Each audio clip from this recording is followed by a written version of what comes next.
Hello and welcome to the Salah Poetry Podcast. My name is Rory Hatchell. This is episode 54, Song of Myself, Part 14. I haven't talked about Song of Myself in a while. It was only like 2 or 3 episodes ago, but for me it's been months, so it's probably been months for you. And this is kind of what sparked a lot of my revisitation back to my podcast. I just missed this poem. I'm teaching it to some of my students, and I just so deeply wanted to have that connection with it again. It's hard to explain. It's like this. It's like a psalm or a proverb. It feels like an old sacred text to me, something worth meditating on, something worth revisiting. Deep calls out to deep with it. And while I can't quite be like Walt Whitman or live like Walt Whitman, nor do I really want to, I am so strongly entranced by him and I admire him. And I want to have the heart of Walt Whitman if I can't have the life. So we're on section 14. Section 13 is still a lot of various connectivity that's going to go on for a while. So that's I think we're only 13 out of, with 14 we are still not yet a third of the way through. So we have a while to go on this connectivity thing, and trying to find some relations to this ourselves and our life as creative people. And in case you just need a quick refresher, the last part of 13 was so good. He says, I believe in those winged purposes and acknowledge red, yellow, white playing within me, and consider green and violet and the tufted crown intentional, and do not call the tortoise unworthy because she is not something else, and the jay in the woods never studied the gamut, yet trills pretty well to me, and the looking of the bay more shames silliness out of me. The bay mare shames silliness out of me. And I think we talked a long time, because I think it's do not call the tortoise unworthy because she is not something else. I also think for artists, the jay in the woods never studied the gamut, right? But yet trills pretty well to me. And this idea of accepting things as they are, and celebrating things in their thingness, is where he left off. And so 14 doesn't feel immediately connected, but by the time you get to the end, you can see what the progression is. So here is Song of Myself, Part 14. The wild gander leads his flock through the cool night. "Ya honk," he says, and sounds it down to me like an invitation. The pert may suppose it meaningless, but I, listening close, find its purpose, and place up there toward the wintry sky. The sharp-hoofed mouse of the north, the cat on the house-sill, the chickadee, the prairie dog, the litter of the grunting sow as they tug at her teats, the brood of the turkey hen, and she with her half-spread wings, I see in them and myself the same old law. The press of my foot to the earth springs 100 affections. They scorn the best I can do to relate to them. I am enamored of growing outdoors, of men that live among cattle or taste of the ocean or woods, of the builders and steerers of ships and the wielders of axes and mauls and the drivers of horses. I can eat and sleep with them week in and week out.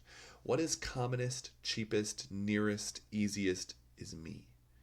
Me going in for my chances, spending for vast returns, adorning myself to bestow myself on the first that will take me, not asking the sky to come down to my good will, scattering it freely forever.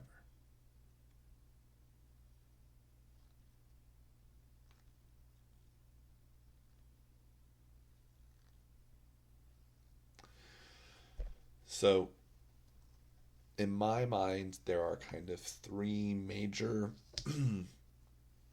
sections with one couplet that seems a little confusing.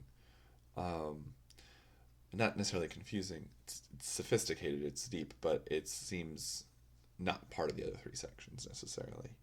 The first part is our first two stanzas, where he sees this gander leading a flock through the cool night, and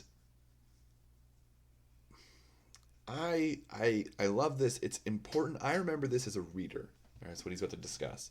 As a reader who loves reading books and poetry, this is so important to me.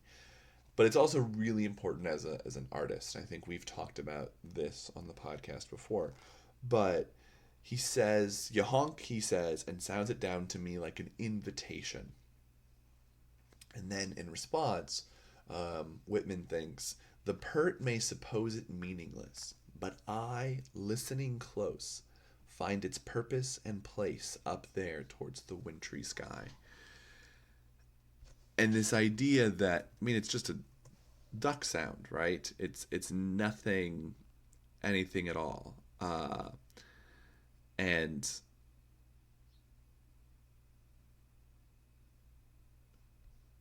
Walt says that most people, he uses the term pert, but most people may find it meaningless. But because I'm listening close, I find its purpose and place it towards the wintry sky. And this idea that, I mean, so many people with poetry, I mean, it's always my battle with poetry, is people are like, I don't know, it's kind of meaningless to me. I don't understand it. And then they get a little angry because maybe they feel stupid, or maybe they're frustrated, or maybe they're bored. All of these can lead to anger. And they say, this is stupid. I don't like poetry. And I mean, that being, they ascribe meaninglessness to it, but Walt is saying by listening close, we can ascribe meaning to it. We can find its purpose. And he's saying it in a duck honk, right? We're not even talking a poem. We're not even talking language and structure and meaning. A poem contains layers and layers of intentionality, and the honk certainly has some intentionality. I mean, it's communicating, but it's a lot easier to find that to be meaningless, and Walt doesn't. He sees this meaning. And then from the gander, he moves into a list of animals, right? The sharp-hoofed mouse, the cat on the sill, the chickadee, the prairie dog. He goes through this list, and then he ends it with, "I see in them and myself the same old law." Which now we have to ask ourselves, what is that law? And this is part of we're about to go into the strange couplet, but it either has to do with what's prior or what's forthcoming, right? He's either just talked about the law and now he's going to add on to it, or he has not yet talked about the law and is going to expand upon it. If it's prior, then it's this idea of I can ascribe meaning to it, right? I can ascribe meaning to anything, right? But he says, I see in them and myself the same old law. So perhaps he's saying animals can ascribe meaning to anything as well. But also perhaps in kind of a very, I don't know, Lamentations, very Zen thing has achieved this. Everything is meaningless unless I put meaning to it, right? So you draw a doodle and you're like, this is kind of pointless. It's like, well, everything is pointless, right? Everything's just a duck honking. Even language, we take for granted that we speak a common language with people, right? So somebody speaking to me in Arabic is meaningless to me. I mean, I know there's intentionality behind it, but I don't know what's going on. And so I have to ascribe meaning to it. I have to assume that in them is this core of intentionality, which Whitman assumes that core of intentionality to animals, to all things, right?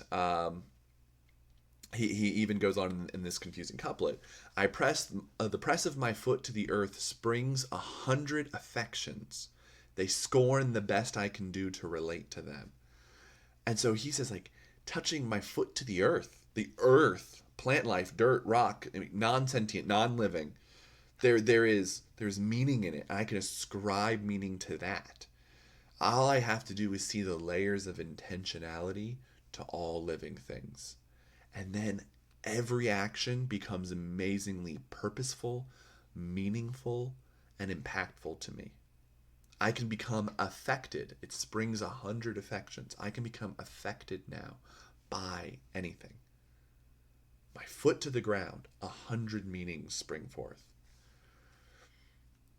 And simultaneously, he says, I am trying to connect. And in this confusing couplet, Walt normally throughout has been talking about how good he is at connecting to everything. And so then we have this strange couplet where he says, they scorn the best I can do to relate to them. Saying, I am trying to connect to everything, and it is difficult. I'm not doing it very well.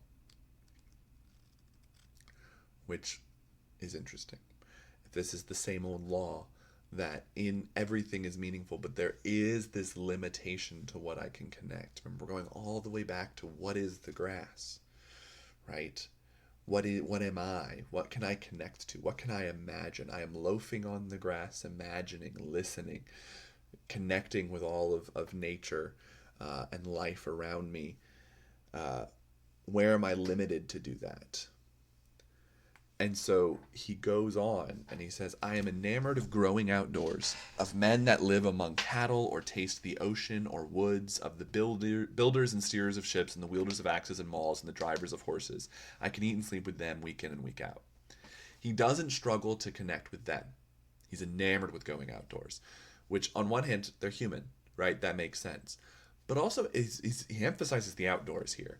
He's like, I want more than just humanity for humanity's sake. I don't want drawing rooms and tea times, and I don't want business transactions. I want people who are also connected to nature, connected to cattle and oceans and ships and wood and horses, right? They are also stepping forth and springing forth affections, right? They see meaning in the ground. They see meaning in the tree. They see meaning in the ocean. Everyone else has this ability to go forward and just assume it's all meaningless. And he's saying in a way, he's deprived of that luxury. You can't go around and see nothing's happening. But also he's struggling to relate, right? And so that is kind of the pivot into our final stanza here. And we're gonna bring it all together and connect it back to us in a second. But he says, what is commonest, cheapest, nearest, easiest is me. Me going in for my chances, spending for vast returns, adorning myself to bestow myself on the first that will take me. Not asking the sky to come down to my goodwill, scattering it freely forever.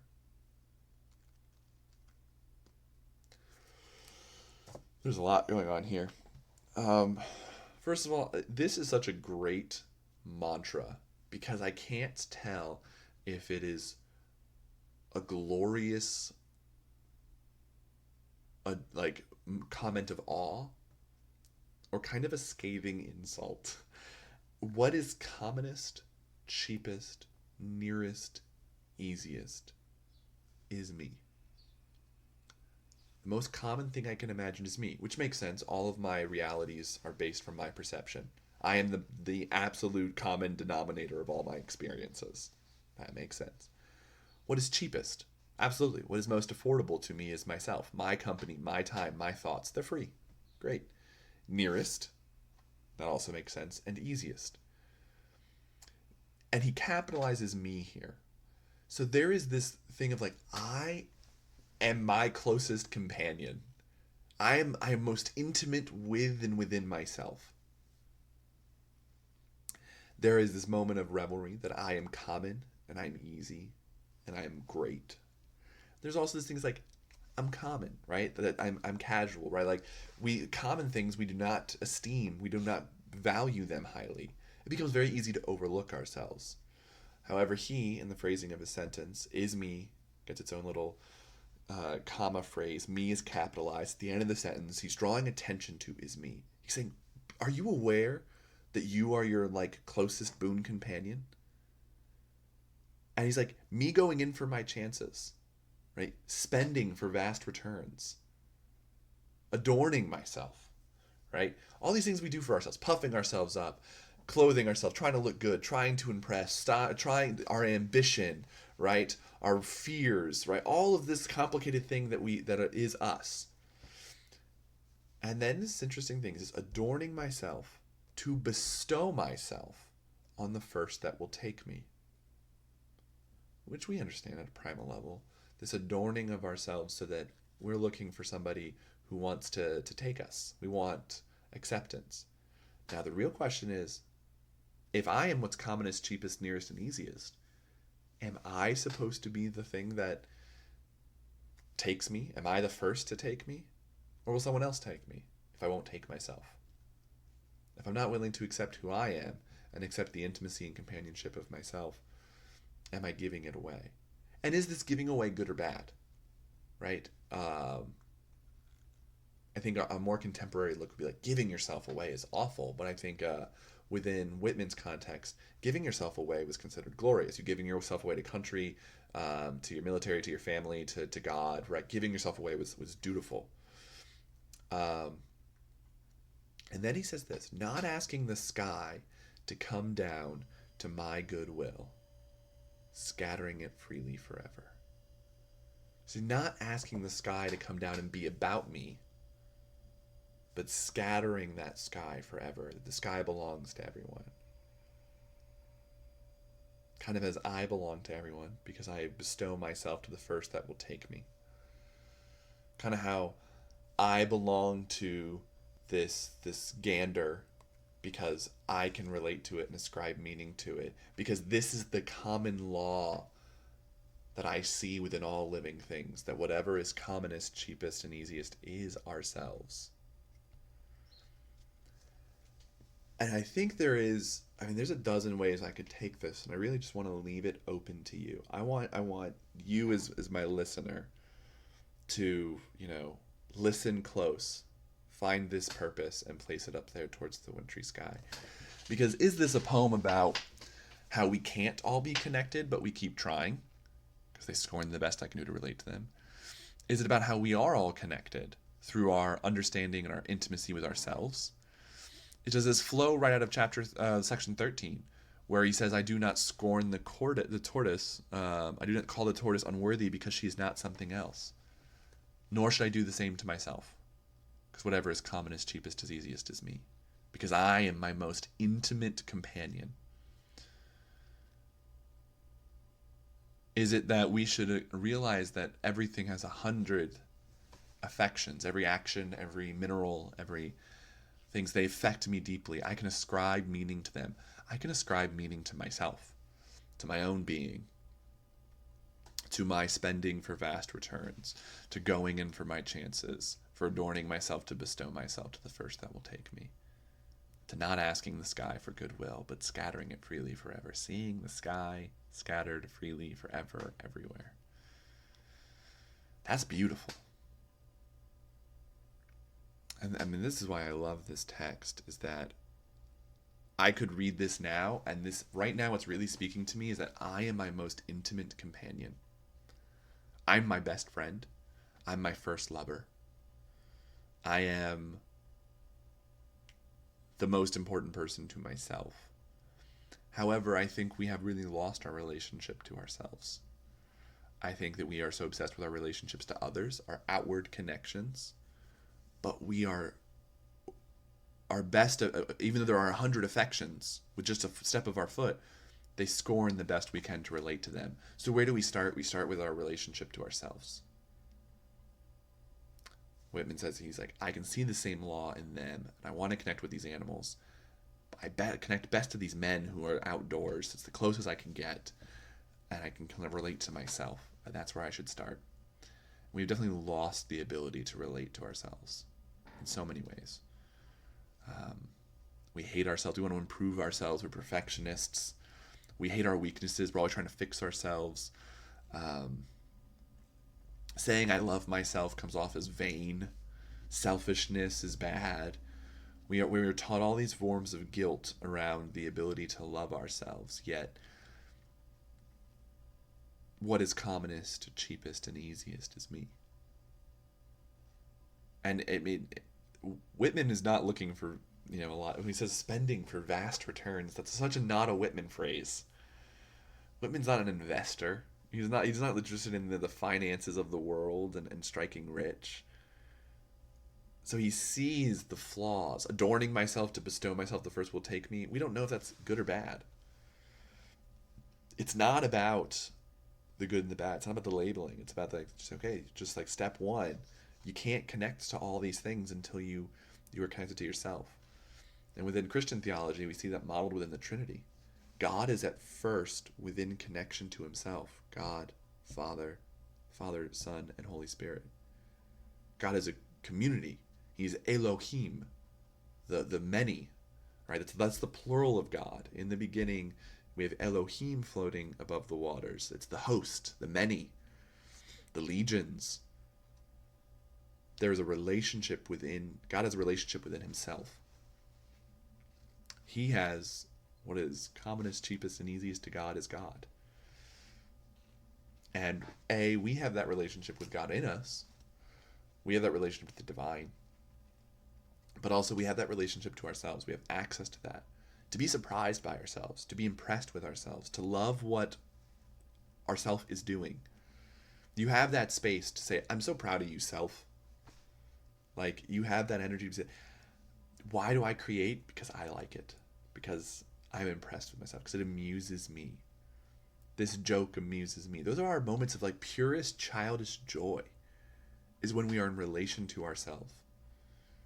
When we are moving from whimsy and creativity is easy. It's because we are within ourselves. For ourselves. And we lose that so quickly. It's the kind of audience of one.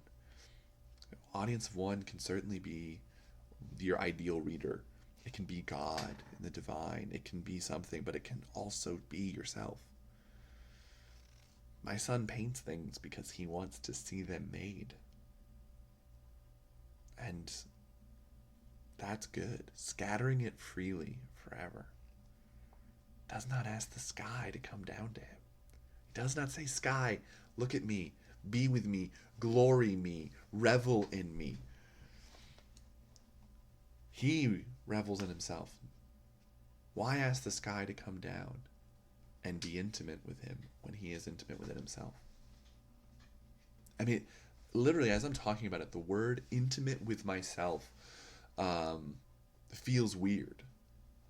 It's like too personal a word to talk about my relationship with myself. But is there any more personal relationship than the relationship with myself? That is an interesting challenge. So Whitman is not just moving us but the connection with other things and imagining the inner world of other things. He wants us to be connected within ourselves. That's the goal too. So go over this poem. There's so much good here, I think, for any one of us. There's a lot going on. But that was the part that really spoke to me this morning reading it, the part I needed to hear, and why I'm so happy I'm back on Song of Myself. My soul needed to hear that what is commonest, cheapest, and easiest is me. In all of my spending for vast returns and adorning myself to bestow myself to the first that will take me, it's me. Authentically me, all of me, and I can be within relationship to myself and revel. I can enjoy who I am. Because not anybody else right now. So, take that time. Enjoy the sound of the motorcycle going by. It's very impressive. But take that time. Give yourself space to chew on it and reflect. I mean, that's what this podcast is all about. That pause. Don't rush through your day. Find 10, 15 minutes. Read this poem, section 14, Song of Myself. It's free online. Find that space to be intimate with yourself, to be connected to your own opinions on this. You're taking my opinions. You're connecting to me. It's beautiful. I thank you. I appreciate it. But connect to yourself. That's where so much gold is. And I hope you have a great week.